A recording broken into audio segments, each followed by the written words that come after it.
do you think that the text is large enough, or do I need to make it bigger?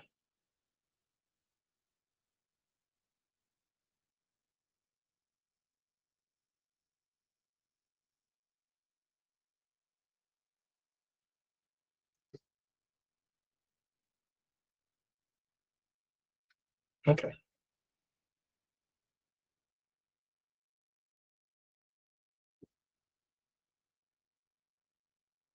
All right, so let's get started.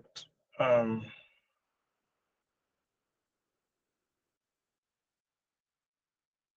so I'm just restarting my R so that I can clear the workspace, and um, I also want to clear the outputs.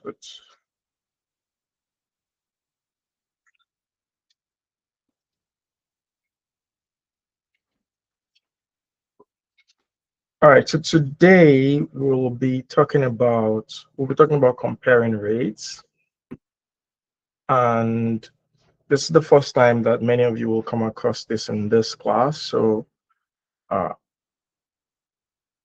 and so I kind of expect that for everyone who has been able to get all the way to this point, it's a testament to your comfort with the rest of the material. There's a lot of the concepts that we have come across in the class that we will simply assume that you already have a grasp of, and we will not necessarily go over. So for instance, we will not be going over adjustment for confounding, how you include variables in a model. We'll not be going over linearity, because those are concepts that they apply across all regression models.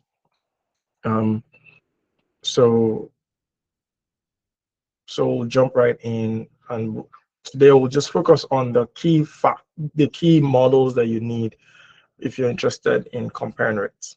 Okay.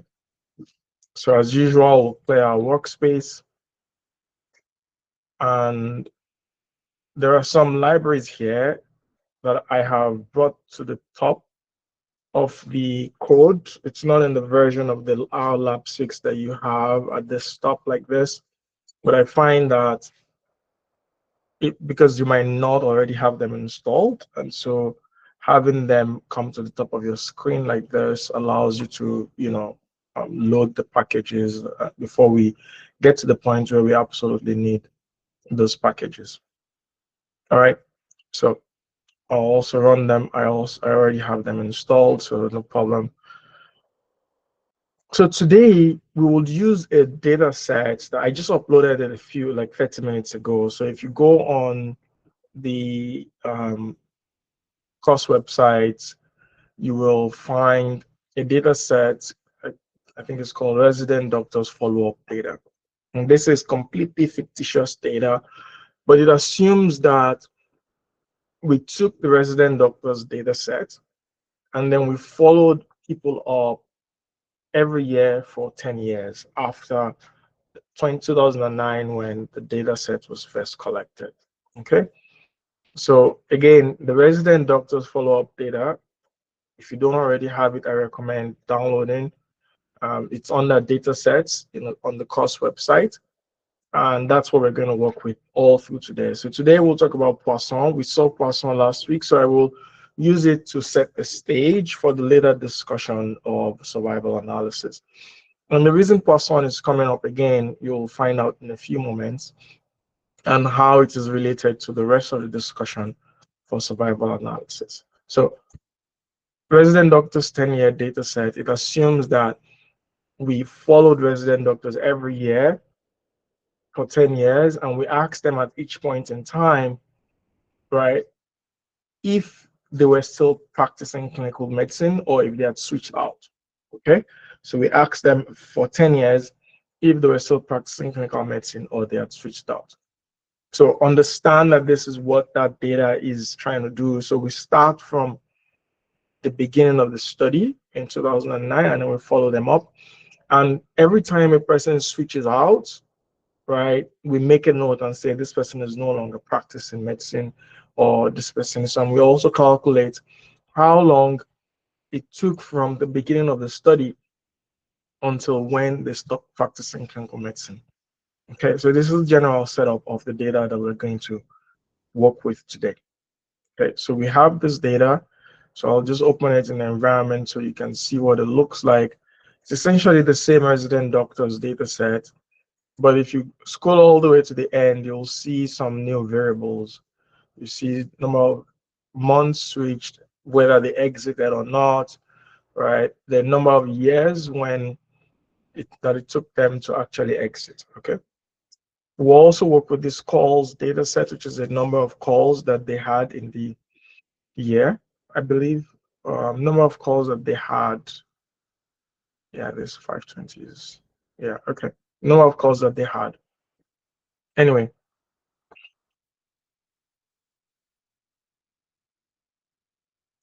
so the Poisson regression, like we saw last week, can be used when the dependent variable is either a count variable, usually, and that's the form that we saw last week. But the Poisson regression model is also used when a dependent variable is a rate. And really what we're doing in rate analysis is that we're looking at a count over time. So it might be the number of call duties that a doctor has in the last 2 years, for instance, or the number of calls that a doctor has in the last month, right? So it's either they have one call or they don't have half a call, or the number of events.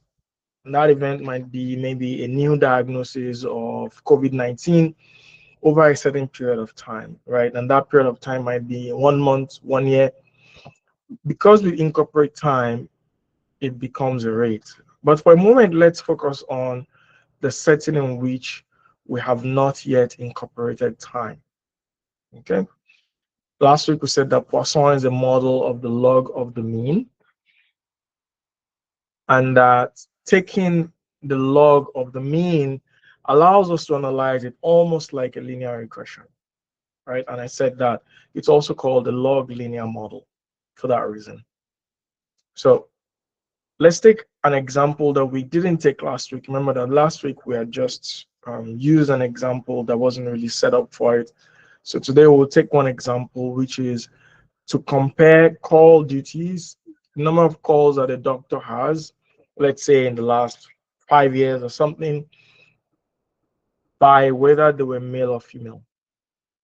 Okay, number of calls that a doctor has by whether they were male or female. So we want to see whether males were more likely to take calls versus female. And remember that I said we would usually use one form, male or female, and label 0 or 1 for convenience. But the most important thing in this data set, most important variable is the call. There has to be a count variable, right?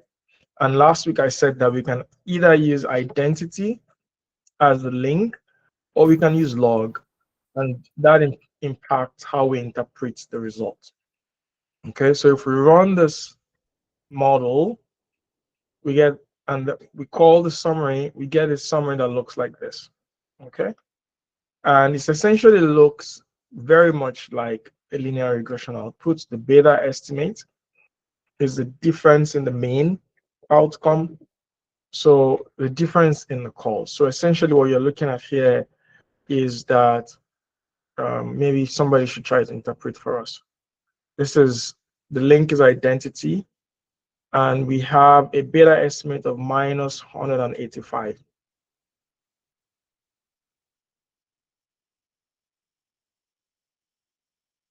Anyone wants to interpret for us? The number of call duties days that a doctor has in the data set overall.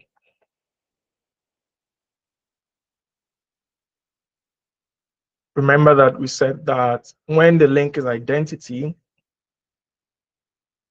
then you don't need to exponentiate, you can interpret on the same scale.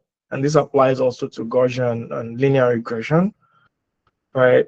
In linear regression, we also saw this. And so when we interpret, we'll say that female resident doctors had 185 days. I think, yeah, this is over the course of their residency or something, but 185 days fewer call duty days compared to male resident doctors. Okay, so this is how we would interpret. Remember that this is mostly fictitious data set, so some of this might not make sense, but the way that you would interpret the Poisson with identity link is, if it's a negative sign in front, you say 185 days, call duty is measured in days, fewer in females versus males. Any questions, or is that clear?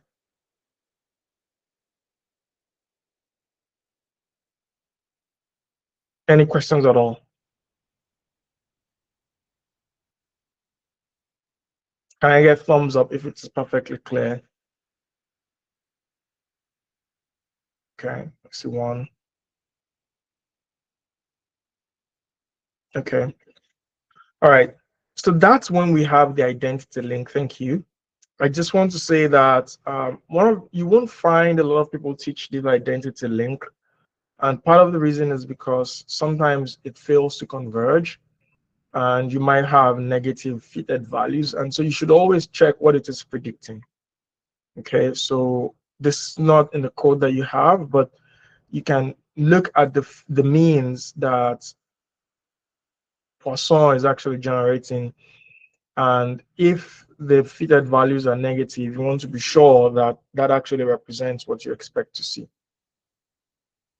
Okay, so here we have the mean number of days that it is calculating, and so if this is true, then it tells you that there is a problem, that you need to rethink the model that you're working with.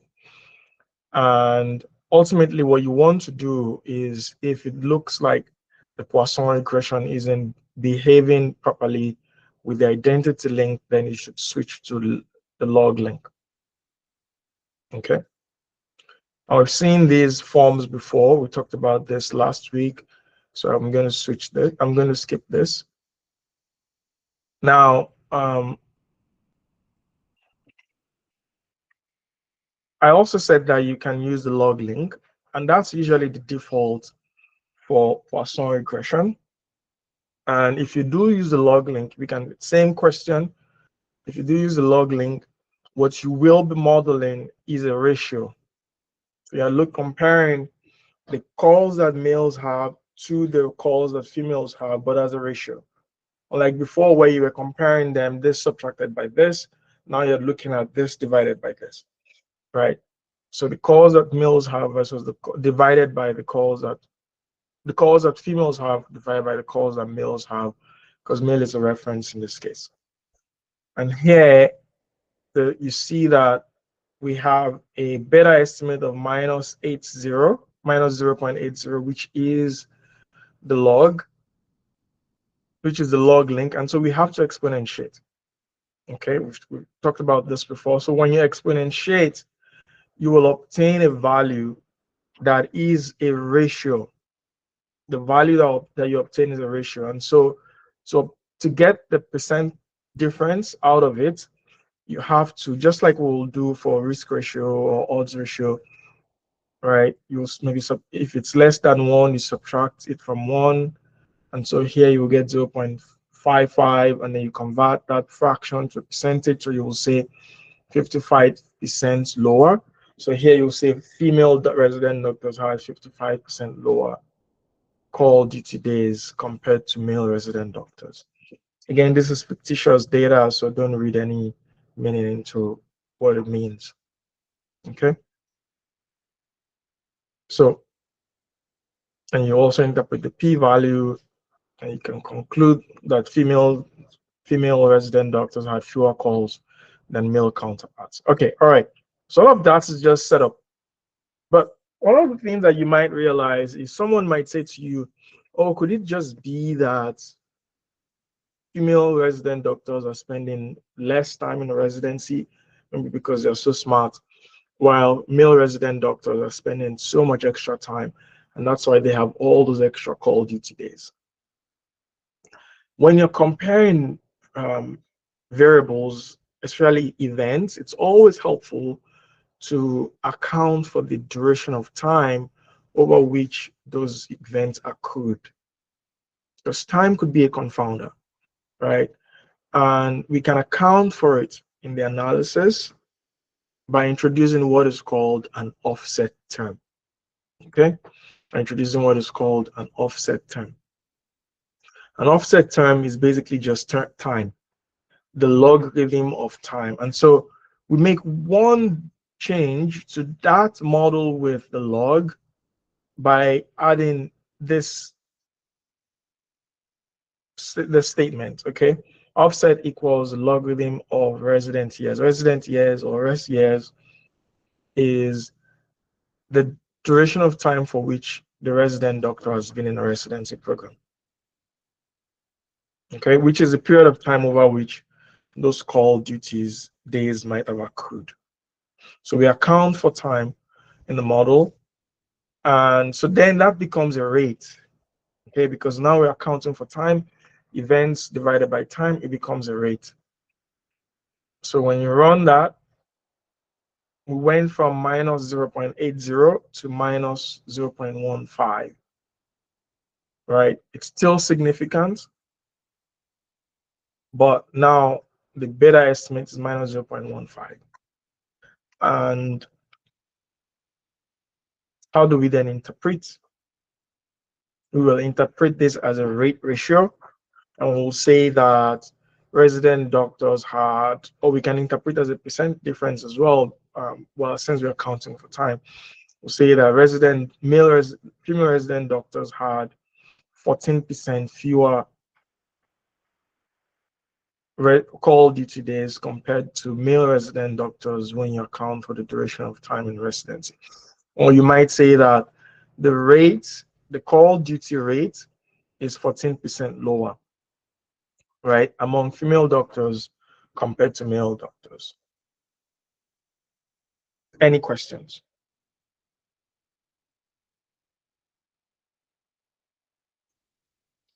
Oh, this is perfectly clear. We can keep going. Again, with Poisson, you have to be careful. You have to check what you're modeling. You have to look at the identity, whether it's the link, the identity, whether you have to look at the link, whether it's the identity or the log, and that determines how you interpret. You also have to decide whether you want to incorporate time. And if you incorporate time, it becomes a rate. And when it's a rate like that, you incorporate time using an offset term, but you have to correctly interpret what you're doing. Any questions here? Can I get thumbs up, indicate if you understand, and we should move on? And if you don't understand, can you speak up, ask a question? It's a small class. You shouldn't leave here with aspects that you don't understand. Or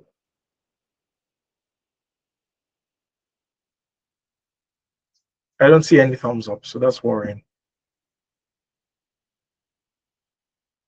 Should I go over it again?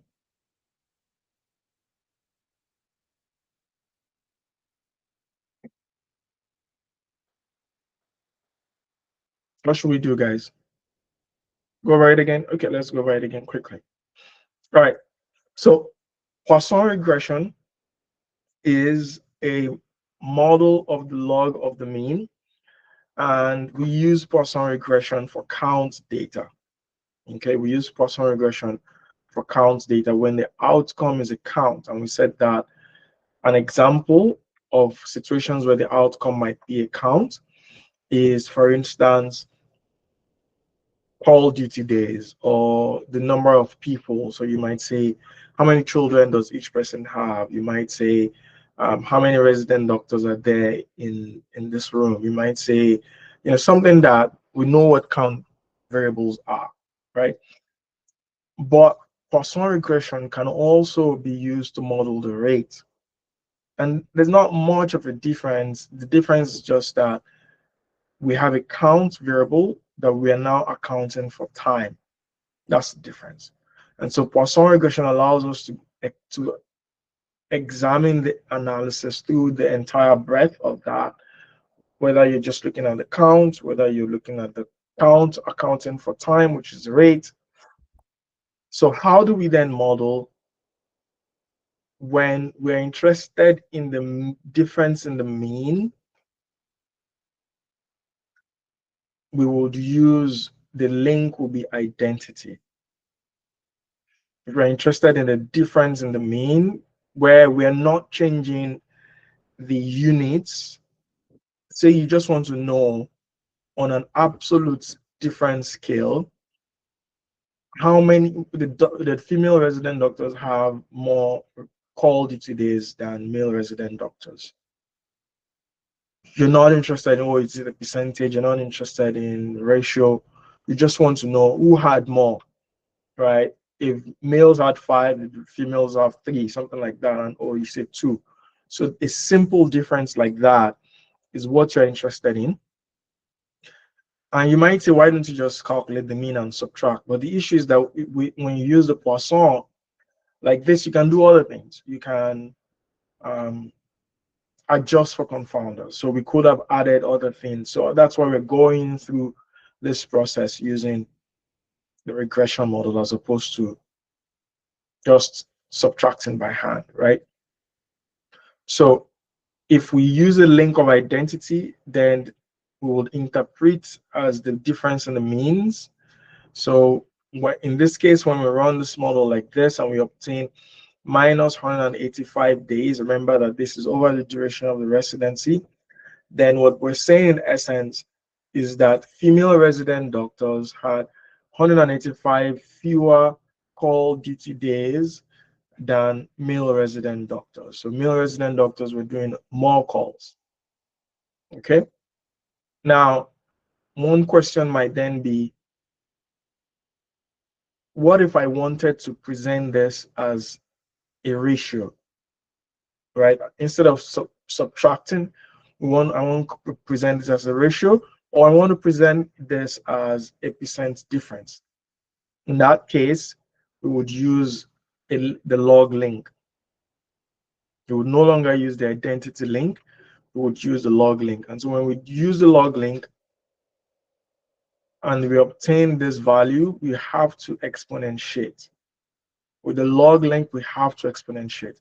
And so when you exponentiate, you obtain this ratio 0.44 or 0.45. So, and this is females divided by males, so to speak. The calls in females divided by the calls in males. And so we can convert this to a percentage and say that by using the same way that we have treated for risk ratios and odds ratios. And so we will say that there were 55% fewer call duty days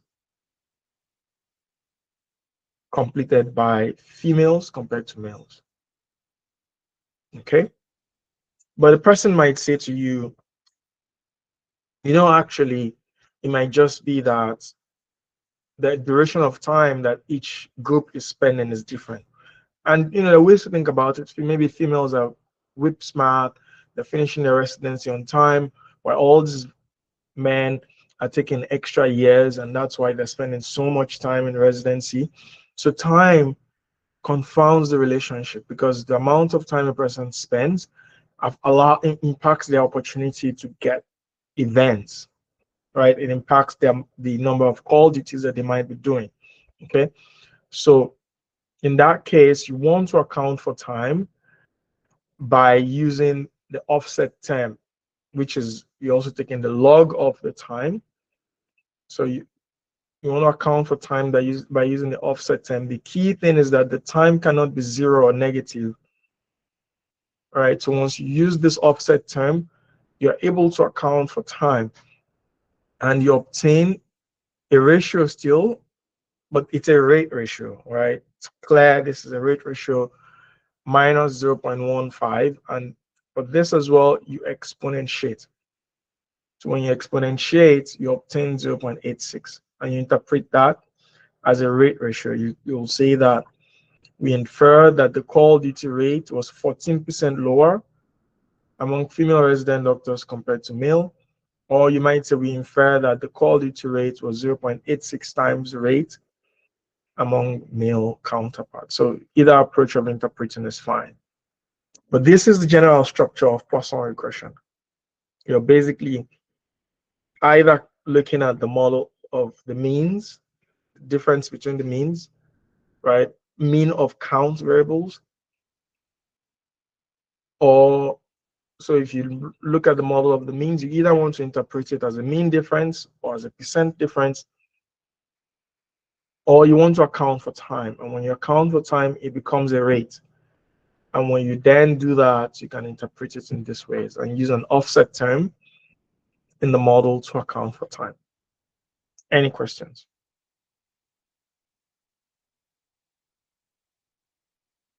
Is this clearer now?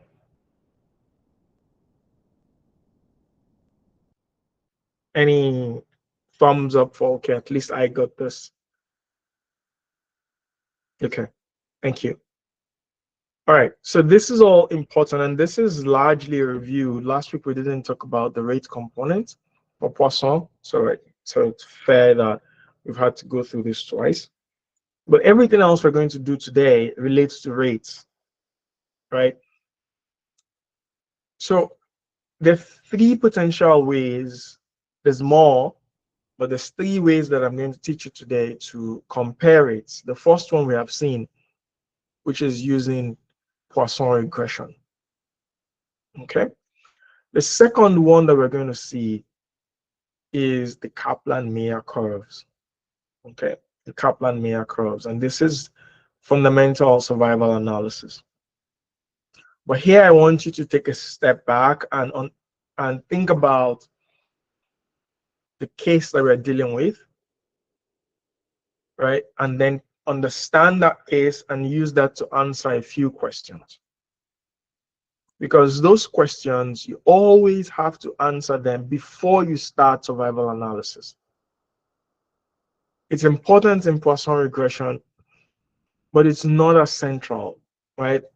It's very important in Kaplan-Meier curves. It's very important in when you're dealing with Cox models. And that is the first thing. What is the time origin of the study? When did the study start? It is important in epidemiology and statistics that when you count time for survival analysis, you have a clearly identified time point when you start. That time point, it might be the same for everybody. It might not be the same for everybody, but it should be the same type of event. It doesn't have to be the exact same date, but it should be the same type of event. And for instance, typically it will be the time when the person was enrolled into a study.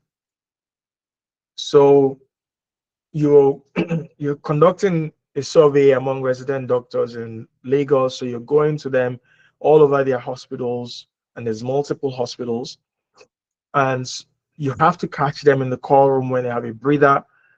Otherwise, they're busy with patients, right? So that means that you might catch 5 people today, and then you might catch 10 people tomorrow.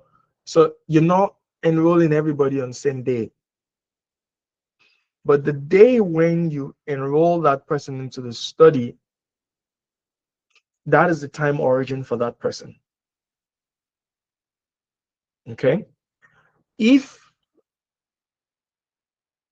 that time origin has to be clear, and that time origin cannot be before the time when they could experience the event. Otherwise, it leads to something called immortal time bias. Okay? So I'll give you an example.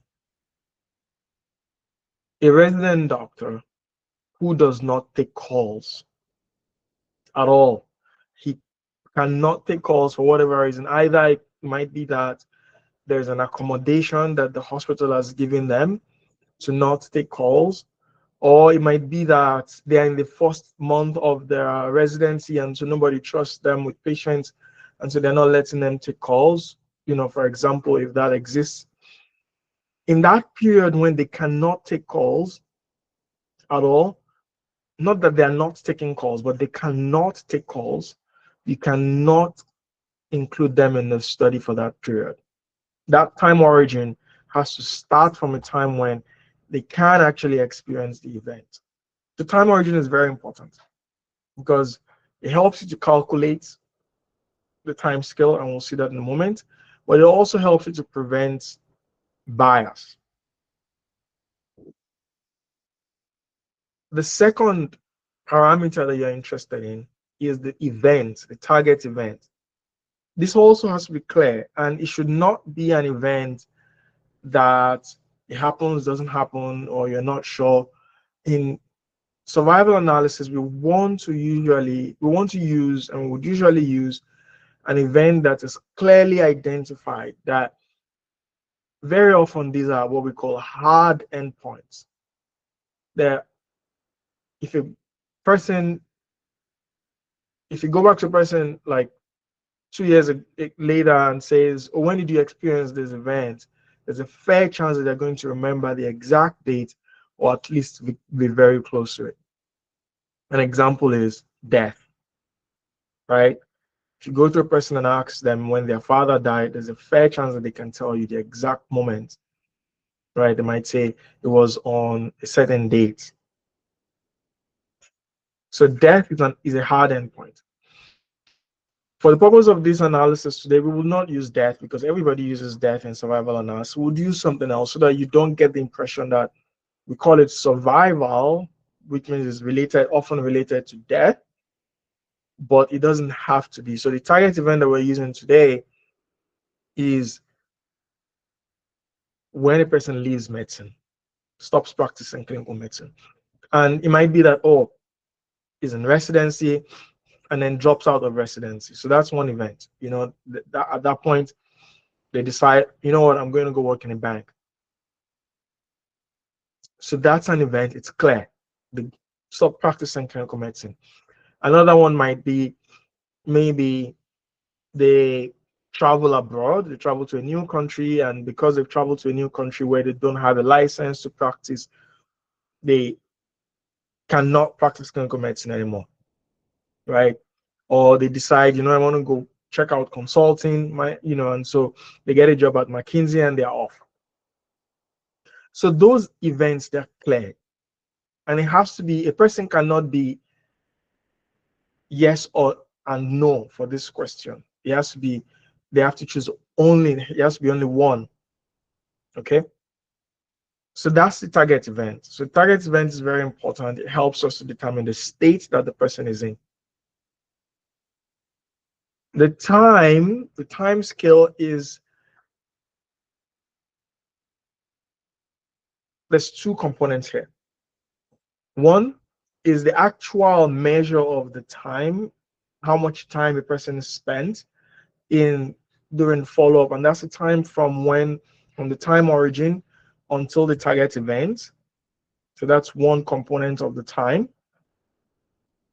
And so you can calculate and say, you know, actually when we studied, when we came to this person, it was in October 2009, and then they told us that they stopped practicing clinical medicine in 2015. So maybe the same thing in October, maybe the same thing in December. So can actually determine that this person spent 6 years practicing clinical medicine from the time origin of the study. Okay, and so you will set this up in your data set. Very, very important. The duration of time has to be a variable in your data set. So these three, the time origin might not necessarily be a variable in your data set. It might be that you actually have a date when you have the interview. That's the time origin, a variable in your data set. The event, whether they had it or not, and the time scale. And I said there's two components of the time. One is the duration, but the second one is the scale, i.e., is this time in months? Is it in years? Is it in days? And these are not trivial decisions. They impact the results that you get. Okay? Any questions at this point? It's important to get these three before I introduce something that's a bit more complicated.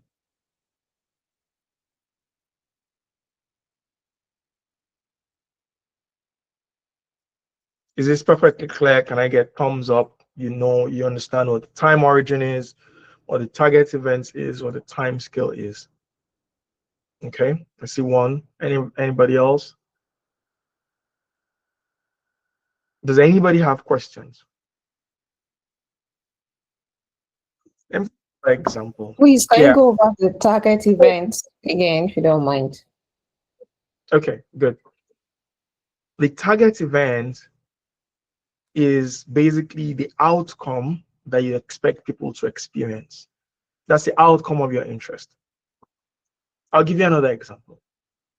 And say you're conducting a clinical trial, you have discovered a new potential treatment for, or let's say, a new vaccine for HIV. And so you go to everybody as they're finishing high school. Okay? They're finishing high school. On the day that they finish high school, you administer an HIV vaccine to them. For whatever reason, you think that's from when they need the protection. That day that they finish high school, when you administer the HIV vaccine to them, that's the time origin. The target event is the outcome of your interest. You want to know when it occurs, if it occurs. Okay? So an example, for instance, will be, in this case, this HIV vaccine example. An example might be whether they then develop HIV infection. So in that case, the target event is HIV infection. A person cannot have HIV and not have HIV. It has to be that they belong to one group. Okay, so for the outcome of HIV infection, they have to answer yes or no.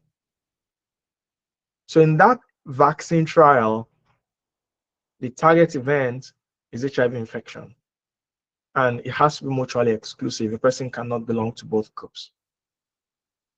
Another example might be an observational study where you're following everybody in your community from birth, okay? And you want to determine when a person develops a cancer, say maybe brain cancer. Maybe there's somebody who has been going around saying that there is something in the soil, arsenic, for instance, in the soil in that community that is predisposing people to HIV, to brain cancer. And so you want to follow from birth or from the time when they start living in that community, okay? And then you want to follow them all the way to the time when they develop brain cancer, okay? So at every time you go back to this community, let's say every year in December, you go back, it's either a person has developed brain cancer or they have not. You go back again the next year, you go back again the next year, you're looking to see if they experience the target event. Okay, so that's the whole point of this target event. Now, not everybody will experience the target event. And that leads me to the next point that I'm going to make. At some point, every study ends. Okay? You're studying, you're looking to see if people develop brain cancer, and you go to this community of 10,000 people, maybe 5 people develop brain cancer after 20 years. Then the government is like, there's nothing to this thing, let's just shut down the study. Right? Or the researcher runs out of money, or the study ends at the time you're decided we're going to conduct this study for 1 year, and at the end of 1 year, we're going to stop.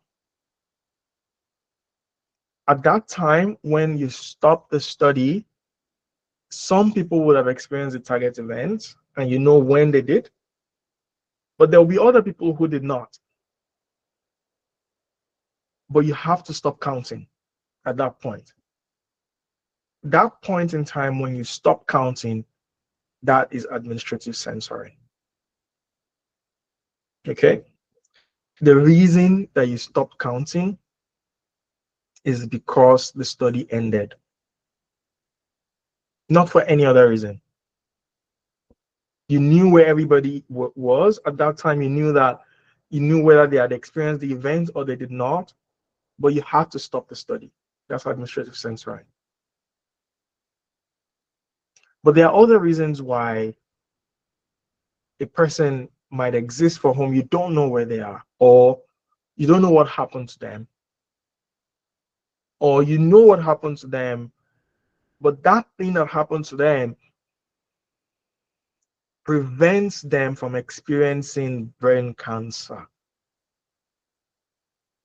which is your target event, or it prevents them from experiencing HIV infection, which is your target event, depending on the case that you're dealing with.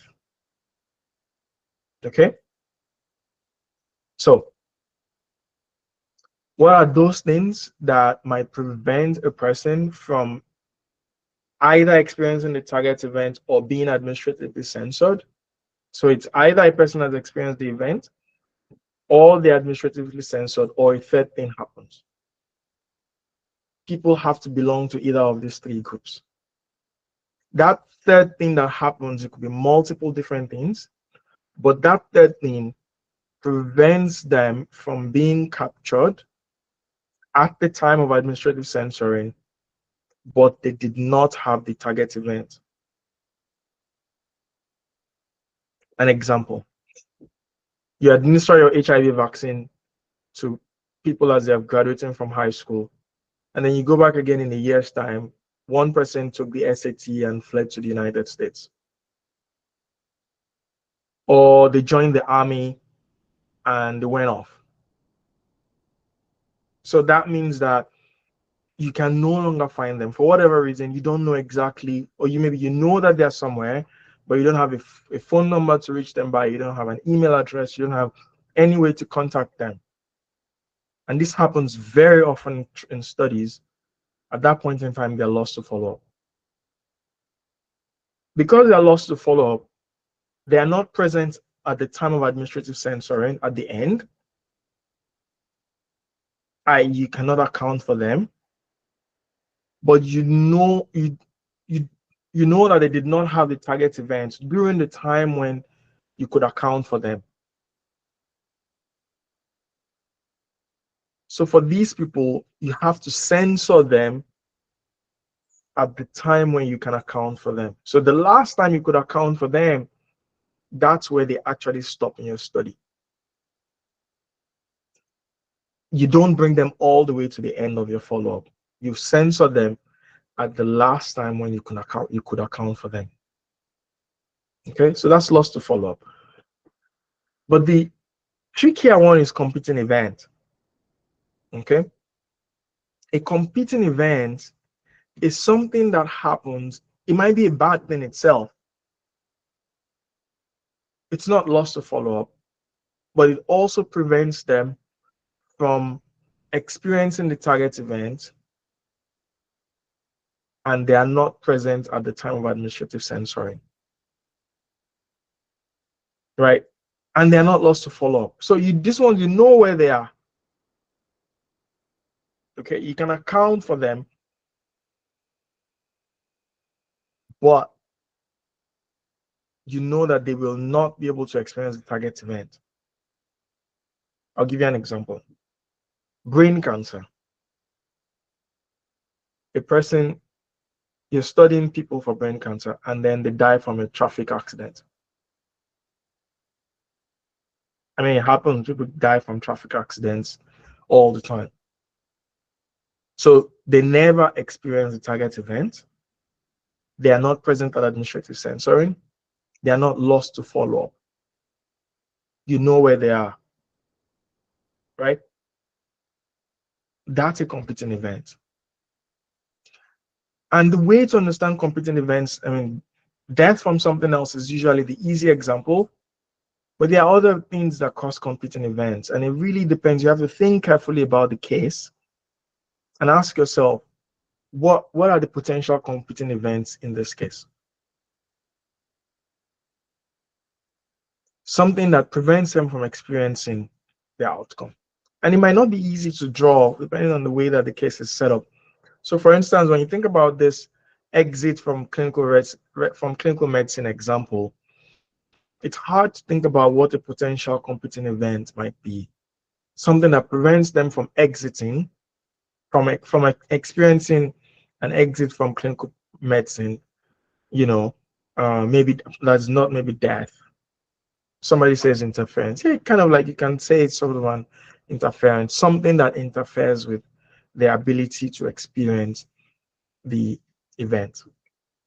The easiest one to think about is death from a different cause. Okay, and it happens all the time. Um, you know, so it's important for you to understand the concept so that when you find it, you can be able to identify it. But the key thing to remember, regardless of whether it's a competing event or a loss to follow up, at the time when a person experiences that, maybe it's lost to follow up or experiences the competing event, they are censored from your study. That means that they are removed. You remove them from that time point. You know the duration of time when you were following them up. That duration of time is captured in your study, but they stop accounting in your study after that day because you don't know what happened to them. Okay, all right. So that's the general structure. And so you will come across this in studies as we go. And you might come across some of these in the next thing that we're going to show you, which is a Kaplan-Meier curve. The Kaplan-Meier curve is a way for us to visualize the time that it takes for a person to go from the time origin all the way until the time when they experience the target event. The Kaplan-Meier curve shows us on average what happens to the group. So it's not on an individual basis. Essentially, therefore, what it shows is the probability that a person will not experience the outcome. So it's a bit, you're interested in whether they experience the outcome or not, but the Kaplan-Meier curve will show you the probability that they will not experience the outcome. If we think about this in the context of death, death is the outcome, but we're interested in the probability of surviving. So in this case, we're interested in the probability that they remain in specialty practice. But the target event is that they leave specialty practice. Okay, so this is the functions. You have to use the survival analysis, the survival package, and the subfit plot. The subfit function will help you to plot this, but this is the fundamental part of the survival analysis code in the Kaplan-Meier code is this sub function.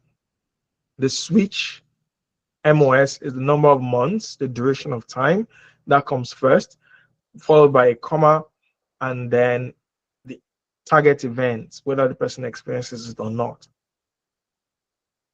And we have one here because we're just saying we're not comparing, we just want to see what happens across the groups. So if you go back to how all the regression models we have seen are set up, the outcome first, and then the exposure of interest. In survival analysis, this is the Poisson that we had seen before. In survival analysis, the outcome is broken up into two. There is the outcome itself, whether it happens, and then there is the time. Okay? In survival analysis, time becomes very central. Okay? So when we model the time like this, we obtain a plot that looks like this. So months on the x-axis, probability of remaining in specialty practice on the y-axis. And so this probability goes from 0 to 1. 1 is the maximum that it will get to. And the plot starts from 1 and gradually starts reducing. So if you think about it like this, on the first day of the study, everybody's in the study. Everybody's present. Okay? Let me rerun this in a moment. Let me show you something else. Okay, maybe I should do it here. On the first day of the study, everybody's present. Okay? And after a few weeks or months, some people start leaving. There's some things to pay attention to in survival analysis. In Kaplan Meier curve, you see there's two things that happen in the curve. There's a step down. Maybe I can make this even bigger so you can appreciate it.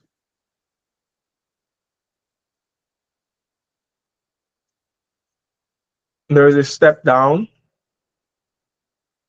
So if you look at this curve, the curve starts going and then it steps down. And then it goes, it's kind of like stairs, and then it steps down. And it goes again and then it steps down. So that's one thing that's happening. The second thing that happens is that sometimes you have this tick, right, in the middle that is not part of a step down. Or like this one, that's during a step down, but it's not like this person is stepping down as part of that tick. So sometimes you have this tick, and that occurs throughout, but sometimes you also have this step down. Every time the step down happens, okay, it tells you that the number of people in the study has reduced. Okay, it tells you that the number of people in the study has reduced. And what does it mean that the number of people in the study reduced? It means that they have experienced the target event. Okay, so every time you see a step down, it means that at least one person has experienced the target event. So that is really essential for understanding the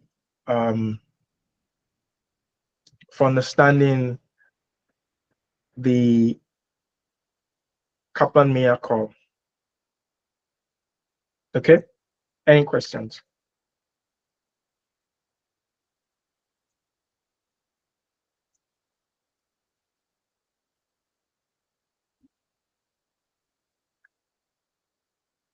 Any questions?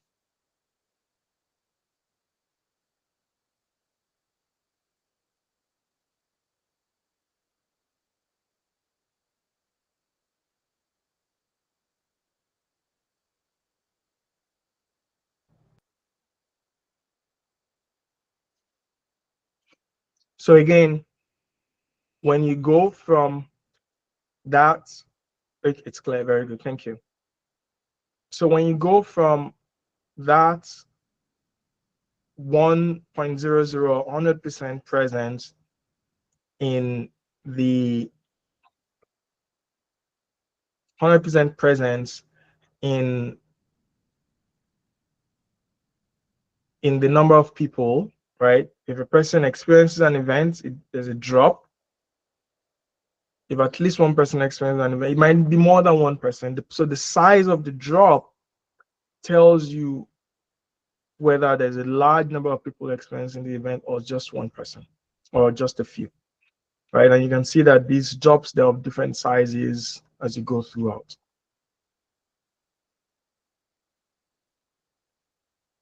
So if you look at this study at 0.85, that means that at least 15% of the study, by the time the study ends in week 120, at least 15% of the population have left specialty practice. But there's something else that's happening along the way, and this is this tick. I talked about that. What the tick basically means is that some people are being censored. You know, I said that there's administrative censoring at the end, which is just here when the study ends. But in between, there are some people who are being censored. They don't experience the event, okay? But they're being censored from the study. And so we want to see when people are being censored from the study. And that's why we mark it in the plot. So that's Kaplan-Meier curve. This is default, right? This is just a default presentation. Like I said quickly, I said that the Kaplan-Meier curve is, when we're looking at survival analysis, there's some elements that we're interested in. We want to define the time origin, and that's usually a date. We want to define the target events, and that's usually a 0 or 1 outcome. A person cannot experience both. The elements of the time that we're interested in, one of them is the scale. Is this in days, months? But the other time element of the time that we're interested in is actually the measure of it, either the duration of time, and it has to be from the target event, and from the time origin to the time when the person experiences the target event. Okay, some people will never experience the target event, and at the end of the study, we will stop the study, and that's administrative censoring. But some people will not experience the target event and will not be present at the time of administrative censoring. And for whatever reason along the way, something happens to them, and that's either they're lost to follow-up or they experience a competing event. And Kaplan-Meier curve allows us to illustrate all of these. Okay.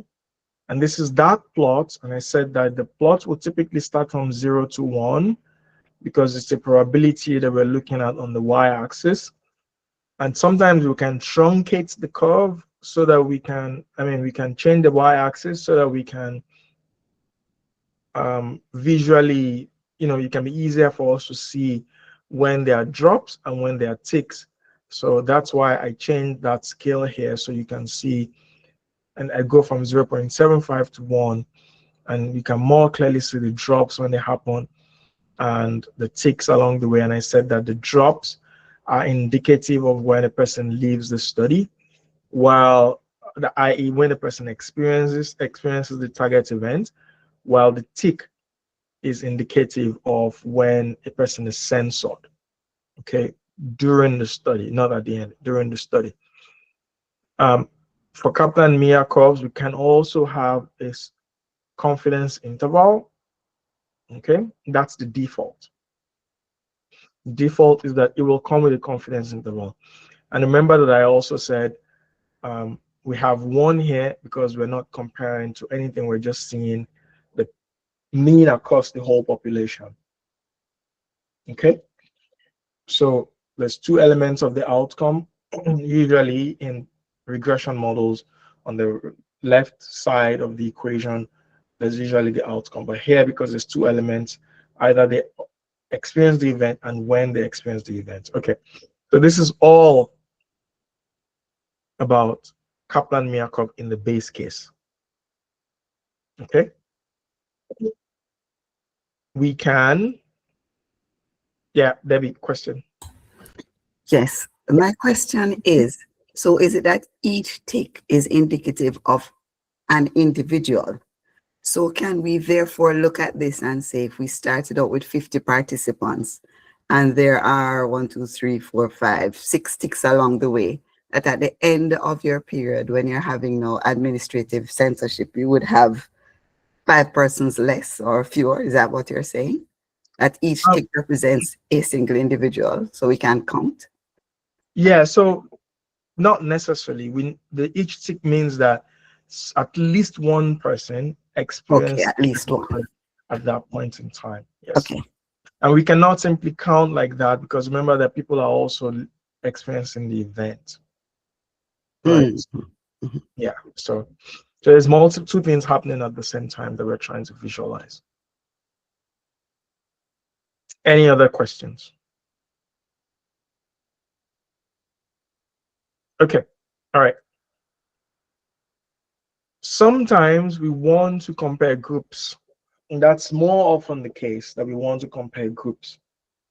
And we can use Kaplan-Meier curves to compare groups as well. Okay. And the only difference in the plot above and the one that we're seeing here now is that instead of one, here we have the variable female. So we can compare whether males and females are exiting specialty practice at the same rate, right? So now we run this model. When you run this model now, it gives us different colors for males versus females, and we can try to interpret. And here we see that males have the line for males is lower than the line for females. Can anybody guess what this means?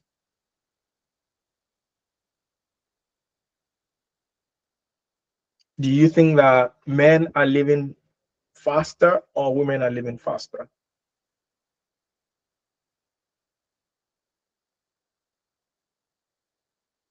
This goes back to the extent to which you might understand these drops, right? The reason why why the line will go lower is really from the drops, right? It's not from the censored, it's really from the drops. So whoever is experiencing more drops, i.e.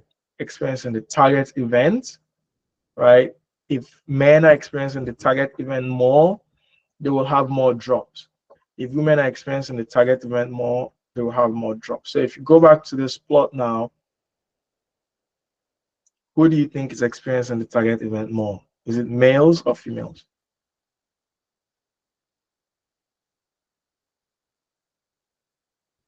Anyone wants to guess? Based on what I just explained.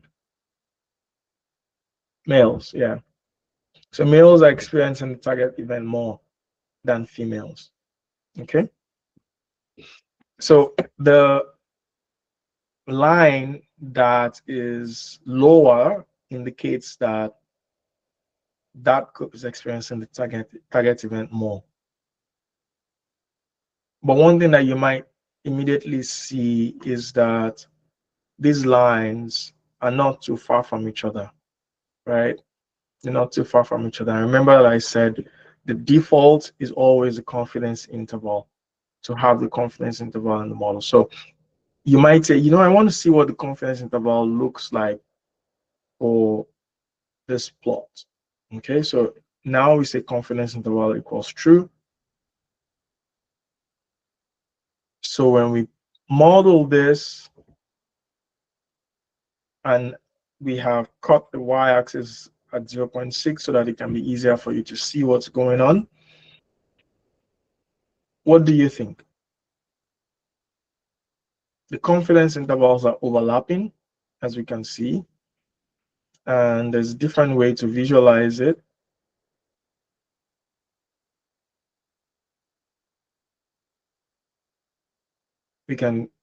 Here you can clearly see that the confidence intervals overlap. The blue and the red are forming a different hue in the middle. And when the confidence intervals overlap, in interpreting Kaplan-Meier curves, it tells you that there is no significant difference. So if you obtained a p-value, that p-value will not be less than 0.05, will be greater. Okay, so the confidence intervals give us a way to visually illustrate whether the confidence intervals overlap, right? Or whether the curves are different. So, I mean, looks like males are experiencing more events, but it's not by a lot. You know, it's not by a lot more. There's not significant difference overall. And we can actually obtain a p-value using something called the log rank test. Okay, we use the log rank test and we can obtain a p-value. And when we do that here, the p-value that we obtain is 0.2, which is not less than 0.05. And just like we said, it is not significant. So this is Kaplan-Meier curves. There's some other concepts that we have not introduced, and that is the median. So if we go back here, sometimes people are interested in the median time survival, and usually you can indicate that on the Kaplan-Meier curve. Sometimes people are interested in looking at what time what the probability of people were to remain in the study at the end. There's some other information that you can obtain on the Kaplan-Meier curve, but this is a very cursory introduction to the curve that I have done. And based on what you now have an understanding of, you should be able to then go learn some more about the curve, essentially. Okay, so as a quick review, I reviewed this concept before: the time origin, the target event, time scale. I'm sure, so I'll skip that. And I said that we can use the Kaplan-Meier curve to illustrate or to visualize the time to survival or the time to an event. And the outcome of interest has two components. There's the time component, and then there's whether the person experienced the target event or not. And I said that if you have one as the independent variable, basically you're saying you just want the base case. Okay, and Kaplan-Meier curve can be plotted without necessarily comparing. That's how you would do it. You can change these axes, whether 0 to 1. And this is fundamental, simple illustration that you would have with starting from 0 on the y and on the x-axis. And I said that you can also remove the confidence interval. And I said that there's two things that are happening in the Kaplan-Meier curve. Either there's a drop or there's a tick. And that drop happens when at least one person experiences the target event, and a tick happens when at least one person is censored. Okay, so those are two things that we will at least those two things that we'll be able to illustrate from the Kaplan-Meier curve. And I said that we can actually compare groups with the curve, and we saw an example comparing the time to exit specialty practice in males versus females. And I said that the one that is lower, the curve that is lower, is the one for the group that's experiencing the event faster. Okay, but that you can use confidence intervals to determine whether that probability of remaining, whether it's significantly different in both groups. If the confidence intervals overlap, then it means that there is no significant difference. And these are just different ways to visualize.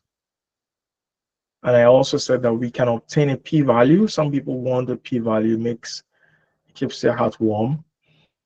So a p-value of 0.2 will be essentially the same thing that the confidence intervals are showing. Any questions at this point? So today we have seen two ways of comparing rates. First one were the Poisson regression models, and the second one, the Kaplan-Meier curve.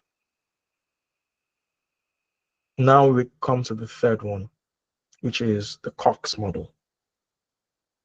Okay. So any questions before we go? No questions. So you can see that in the Kaplan-Meier curve setup, we didn't adjust for confounding.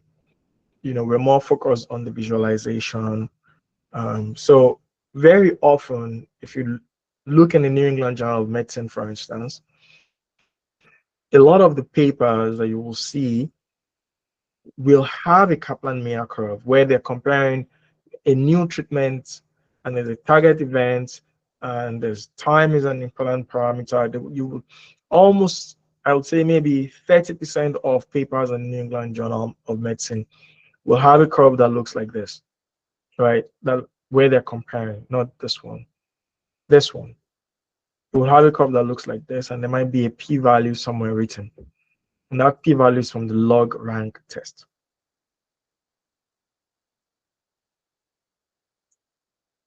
But we often also want something called the Cox proportional hazards model. And the reason we want the Cox proportional hazards model, there's two reasons. In Poisson, we said that we could obtain a rate ratio. In basic survival analysis, we can't obtain a rate ratio. But sometimes we want to obtain something that is called a hazard ratio. A hazard ratio is a special type of rate ratio that represents the time at an instant, the risk at an instant. So it's a bit more complicated. In this very simple understanding, just think of it as a rate ratio or as an incidence rate ratio. Okay, it's very similar to that. And in fact, they're on the same scale. We understand them similarly, but the key difference is that the hazard ratio is representing the rate at a particular instant, while the typical rate ratio is looking at it over the course of the old period of follow-up. Okay. Now, so we want to obtain a hazard ratio. But the key or the second other reason is that we want to adjust for confounding. And this happens very often if you're doing an observational study, a record study, you want to adjust for confounding so that you can have valid estimates. To be able to do that, you need the Cox proportional hazard model. Okay, and it's one way to do that, I should say. Okay, and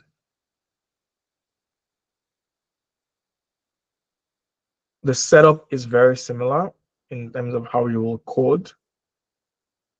Again, the outcome has two components: the time and whether the target event is experienced or not. And you can have an independent variable that you use to compare. So very similar to other regression models in that regard. You call the data, and then if you run this Cox proportional hazard model, you will obtain a beta estimate that you need to exponentiate. There's a key assumption that the Cox proportional hazards model is making, and that is that the hazards are proportional. It is assuming that the risk that a person experiences the event does not really change over the period of time that they're in the study. Okay, so basically what it's assuming is that if a person starts with a risk of 0.5, that risk stays the same as they go through the study. So say, for instance, at the time when a person starts residency, the risk that they will leave clinical practice if they're male is 0.7. And the risk that they will leave clinical practice if they're female, or the hazard, let me say, that they would leave clinical practice if they're female is 0.9. And then we can look at a ratio of those hazards. But it is assuming that that hazard is consistent throughout the duration of the study. So it's making a huge assumption that that hazard is not really changing throughout the duration of the study. But if you've seen this survival analysis, you will know that that's not really true. But this assumption allows us to do some calculation and to adjust for confounding. So a lot of times in statistics, by now, what you will get by now is that we're using imperfect tools to try to understand the nature of the world. Okay? We're using imperfect tools to try to understand nature of the world. And so we must always be aware of what are the assumptions that underlie the tools. Why, for instance, why is it that you can use rate for Poisson but you don't want to use that for why don't you use count data in linear regression, right? Why do you use Poisson, right? What does it mean? Why are you accounting for time in Poisson regression? Those are the fundamental things that you must understand. I know we're coming to the end of this class, and this is the most important takeaway that I want you to have. That we have these tools, this is what they are, but most importantly, they're not perfect tools. So we must understand when they work, when they don't work. What assumptions are they making to allow them to get around a situation? Right? Sometimes we'll have transformations, we'll transform into log so that we can kind of sort of do some analysis. If you don't get this understanding, then this class is not very useful. But if you do get this understanding, today there is AI, LLMs, ChatGPT, blah, blah, blah. And so a lot of what we're actually showing you today, all this code in R you can obtain from ChatGPT, all this analysis that we're guiding you through. But what you will not be able to get is this intuition that these tools are not perfect. And, there are times when they will not work. Because if you give imperfect data to AI, it could spit out an answer for you and you will not be wiser. Okay, so you're the one who needs to know when to use what. And as you've probably seen, we're providing this code. None of us is cramming code. It took a while for me to realize that people actually don't cram code. When I first started, I started coding in SAS. I struggled a lot because I didn't realize that all you just had to do was check the code on Google or in the book. There was a little SAS book at the time. I think I still have it back here. And you would just look it up in the book.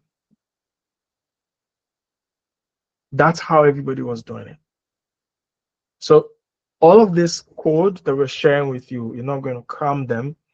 You're going to store them somewhere and you reuse them when you need to. But the most important thing, and obviously you can look on Google, all of this is on Google. There's ChatGPT, Gemini, you can get the code from there. But the most important thing is you have to know when what works, when it doesn't work, so that if you run into trouble, you can ask the right questions, you can figure out your way out of the mess. And I went through all of this to say that the Cox proportional hazards model is imperfect. And when you use that Cox proportional hazards model, you must always check the assumptions. If the assumptions don't hold, the key assumption is that the hazards are proportional. If that assumption does not hold, your model will not be right. You will get an answer, but it will not be correct. Okay? So when the assumption does not hold, the p-value from this cox.zph or zph, the p-value will be less than 0.05. Okay? So if this p-value was 0.01, then I will say, oh, this assumption does not hold.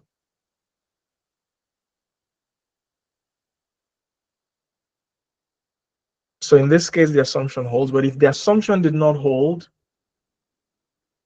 there are additional steps, ways, what you can do to try to fix it. One potential solution is to add time in your model by looking at including an interaction of time. Okay, so that's one potential solution. But yeah, that's Cox proportional hazards model. So today has been a quick introduction through comparing rates. We saw Poisson regression for count data, and we gradually built it up to when you would look at rates. So first of all, counts, which you can interpret as a difference of the means. Then we said that if you use the log link instead of identity, you can interpret that as a ratio. The log link allows you to interpret as a ratio, which you can also obtain the percent difference from. And you can then account for time in the model using an offset term, and that gives you a rate ratio. Okay. And then we moved to survival analysis, and I explained some key terms that are fundamental. And you will see these terms again in class today, this afternoon, and you might have a longer discussion.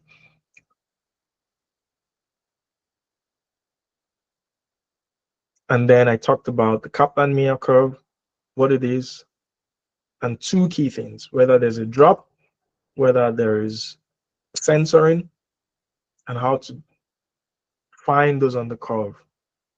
And we said that you can also compare groups, and confidence intervals and p-values from the log rank can help you determine whether the curves are significantly different. And then we saw the Cox model. And I said that the Cox model makes a key assumption, which is that the hazards are proportional. And I said that what the hazard is a type of incidence rate, except that you're making the assumption of that incidence rate being instantaneous, i.e. at that point in time. It's a very huge assumption, okay? And we are also assuming that those hazards are proportional. And I said that we must always check that assumption when we run the Cox model. But the Cox model, like I said, that it's an imperfect tool, but it allows us to do some things to adjust for confounding, especially. And when you're looking at doing an observational study, right, adjusting for confounding becomes even more important. Any questions at this point? Or we can wrap up for the day.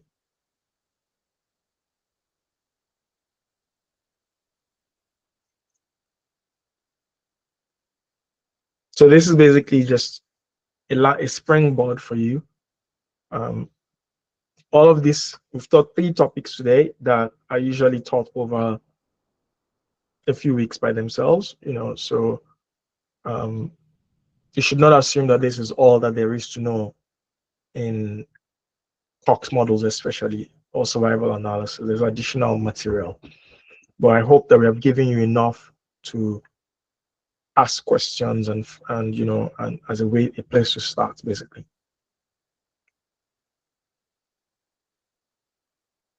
No questions? It's a very quiet class today, quieter than usual. All right. Thank you very much, everyone. If you have any questions, you know where to find me. If you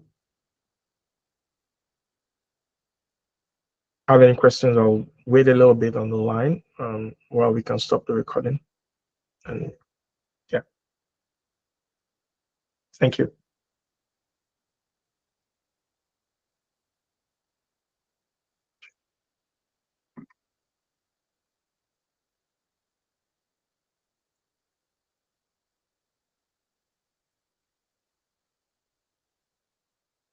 All right, guys. Thanks. Take care. Enjoy the rest of your day, and see you in the afternoon or in the evening, depending on your time zone.